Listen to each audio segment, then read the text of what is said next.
The first thing that's jumping out on me is about so this says, I'm wondering how to deal with a teenager who's obsessed with social media. Mm, yeah. Well, it's so many clues in there. Teenager, obsessed, and And social social media. media, right? Well, and so that's a great place to start, right? Because the first Right. thing you want to do is to figure out, let's get curious, right? That's one of the things we teach in all of our programs, is to start by educating, by getting curious about what's going on. So the word obsessed tells me a little bit of something, but we really got to kind of figure out, what is it about social media that is important for the kid, right? So it might be that they're feeling like it's a social connection. It's their way of getting their self-esteem. It's their way of connecting with their friends. I mean, all of these things have to do with social media. But unless you understand, and I think this is one of the things we're going to talk a lot about in this summit, is that sort of really having conversations with your teen and understanding, what is it about social media that you love, then you can help figure out, what is it about it that's a problem, and not just say, oh my gosh, they're obsessed with social media. Well, so, it's really jumps out at me in so many of these conversations we've had with these experts is we're having a lot of conversations about what happens in the brain when we use technology.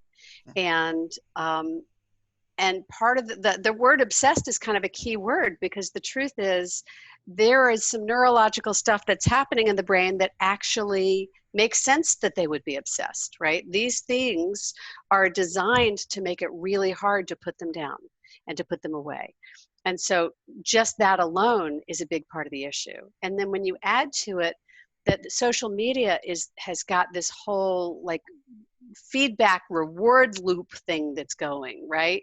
I get a like, somebody likes me. I get a thumbs down, somebody doesn't like me. And so there's this push-pull that's happening, particularly for teenagers when they're Well, really busy and trying to figure out who they are, right? right, and add to that, and somebody was talking about this, the dopamine hit of a like, right? It's just sort of, if I go on Facebook and I see that somebody liked my post that I posted yesterday, it's like, oh, I get a little warm fuzzy and it feels really good, and it's like this sort of moment of dopamine rush. And if you have a complex kid, your kid's brain needs and craves those dopamine boosts, and so it makes perfect sense that this obsession, for lack of a better word, would show up.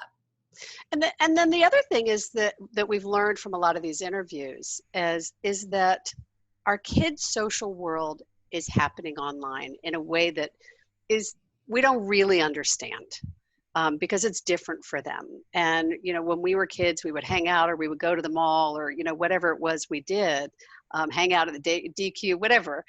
But for them, their social life is there, and much more than it was for us. And so part of what we've been learning from these experts is how important it is for us to meet them where they are, to sort of recognize this is their life experience, and as Diane said, to get curious about it and understand it instead of sort of snapping to judgment of it, because we have this tendency to kind of jump into judgment and say, well, this is a problem. And it's kind of reasonable to expect that a teenager in this day and age would be a little obsessed with social media. So, we do want to be mindful of is it healthy or not, and make sure that the conversations that are happening on social media are monitored to some extent, or that you're checking in to make sure that there's not, bullying going on, or that kind of thing.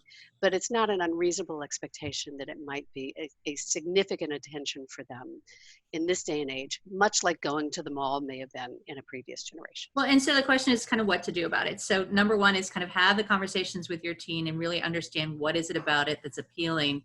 Make sure that it could really be healthy use, and from their perspective, they're just connecting with their friends and they're just having fun, and that's really important to them. They're playing, right? And Yeah. So then getting really clear about what is the problem that you're seeing with it. So your kid is obsessed. Is it distracting them from other things that are important to them? Is it distracting them from things that are important to you? Right? So it's that's often what will happen. It's like, oh, I wish my kid was doing this, and all they're doing is on their phone texting or whatever else. And really get clear that it's not about social media. It's not about the obsession.